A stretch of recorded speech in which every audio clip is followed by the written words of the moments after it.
Kenapa mesti ada guru?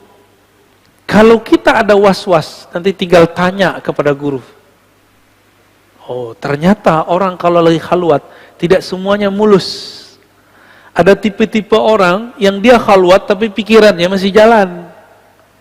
Di saat dia berkhalwat, apa yang terjadi? Was-was muncul. Jika was-was sudah muncul, ada yang sanggup melawannya, ada yang tidak sanggup. Ya, disinilah terjadi, mohon maaf, kenapa ada orang khalwat tiba-tiba miring karena tidak dibimbing oleh guru. Ya, nah, di dalam kitab ini di halaman 199 dikatakan was-was itu ada dua. Ma yu'lamu qat'an an Allah Ta'ala munazzahun anhu. Was-was yang datang dari syaitan dan diketahui secara pasti. Apa itu? Jika was-wasnya tentang sesuatu yang bertentangan dengan akidah. Tiba-tiba ada bisikan, Allah dicipta dari apa? Allah tinggal di mana? Ya. Atau ada bisikan, anallah, anallah, aku Allah. Itu pasti batil. Itu pasti batil. Ya. Siapa yang membisikkan itu? Syaitan. Maka disebutkan dalam surah Al-A'raf, ya, wa imma yanzaghannaka minasyaitani nazghun fasta'iz billah innahu sami'un alim. Jika ada tarik-tarikan daripada syaitan, maka berlindunglah kepada Allah. Ya.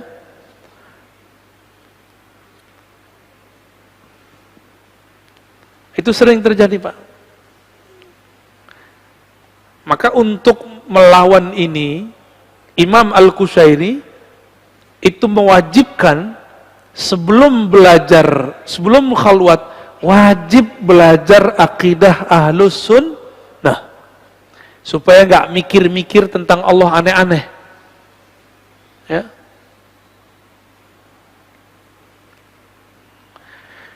Lalu ada yang bukan was-was, dia ilham. Mimpi. Ilham mimpinya barangkali mengganggu dia, tapi tidak menyimpang. Nah, hal ini harus dilaporkan kepada mentornya.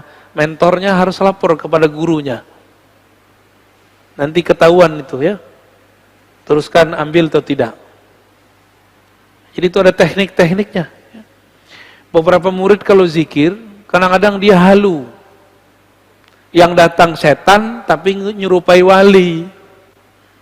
Bisa, Pak, wali masih bisa diserupain sama setan. Yang tidak bisa diserupain oleh setan cuma Nabi Muhammad SAW. Wali punya korin nggak? Korinnya bisa datang. Tapi Bapak kalau tahu nama ruhaninya si wali, tinggal sebut namanya, maka yang datang pasti dia, bukan korinnya.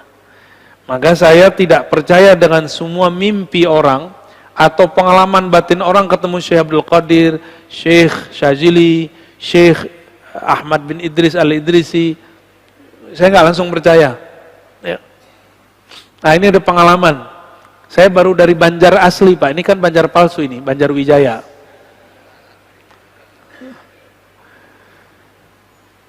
Alhamdulillah kita kalau datang ke satu tempat, kita tabarruk mau menjadi murid dari guru tempatan. Alhamdulillah Allah pertemukan saya dengan murid dari ulama-ulama yang guru-guru itu dulu favorit saya semua. Di antaranya murid-murid Syekh Yasin Al-Fadani. Namanya Tuan Guru Wildan, ada di Martapura, murid dari Abah sekumpul. Saya datang, ternyata sudah disiapkan ijazah semuanya, padahal kita nggak request. Ijazah zikir, ijazah talqin, ijazah subhah, tasbih itu ada ijazahnya, Pak. Saya dapat beberapa dan dari beliau juga. Ijazah hadis dan kitab hadis. Itu kayak surprise bagi saya.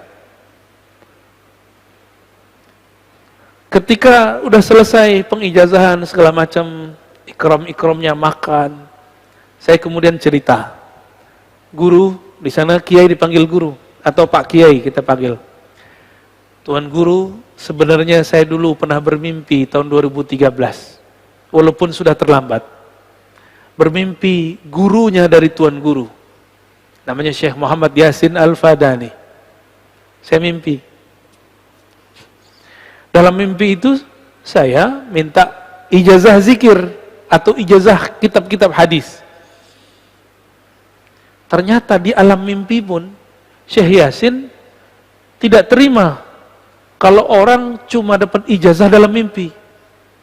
Kalau ijazah mesti ketemu hidup. Padahal beliau sudah meninggal tuh.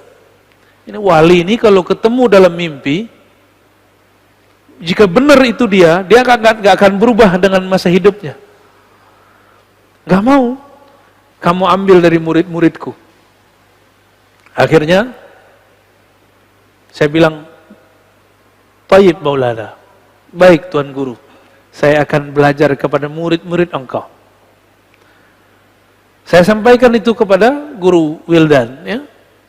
Ternyata beliau ngomong ke salah satu muridnya yang khidmah kepada beliau. Ketika kami sudah keluar, sudah balik, sudah pulang, jika mimpinya ketemu setan yang menyerupai guru saya, pasti setan bilang, aku ijazahkan kamu dalam mimpi. Tapi jika itu benar ruhnya Syekh Muhammad Yasin Al-Fadani, guru saya, maka dia akan mengatakan seperti beliau berkata masih hidup, ya, tidak sah ijazah lewat mimpi. Ijazah itu mesti ketemu hidup. Maka saya dengan wasiat dalam mimpi itu wasiat mimpi loh Pak, pengalaman itu. Saya pakai, ketemu murid Syekh Yasin, walaupun tidak kuliah seperti kita, tapi kan beliau bertahun-tahun dengan Syekh Yasin. Ilmunya di atas semua profesor, ilmu mereka lebih tinggi lah dari kita. Ijazah sanadnya lebih tinggi. Nah, pengalaman itu kita sampaikan, guru ini ngerti. Jadi baru Tuan Guru Wildan ini yang menjelaskan. Ini ciri-cirinya, kalau yang dia temui dalam mimpinya guru saya, pasti guru saya dalam mimpi tidak mengijazahkan. Maka nih siapa saja yang mimpi Syekh Yasin, dijazahkan dalam mimpi, itu bukan Syekh Yasin. Ya, itu mungkin korinnya, ya. Korinnya nyamar jadi Syekh Yasin. Orang minta ijazah, wah nggak enak nolak. Ya. Nah, ini baru pengantar khalwat nih Pak. Tapi minimal sudah cukup, ya. Di dalam Al-Qur'an banyak dalil tentang cara khalwat. Misalnya surat Al-Muzammil ayat 8. Ini sebagai penutup. Wazkurisma rabbika wa tabattal ilaihi tabtila. Sebutlah nama Rabbmu, tinggalkanlah selainnya, fokuslah kepadanya. Itu yang disebut tabattul. Ini dalil berkhalwat. Surat Al-Muzammil ayat 8. Ya. Tekniknya langsung ada, caranya langsung ada. Karena ini Nabi Muhammad, gurunya langsung Allah. Ada yang bisa langsung berguru kepada Allah? Hah? Kalau iya, antum aja jadi guru saya ya. Wassalamualaikum warahmatullahi wabarakatuh. Assalamualaikum. Ya.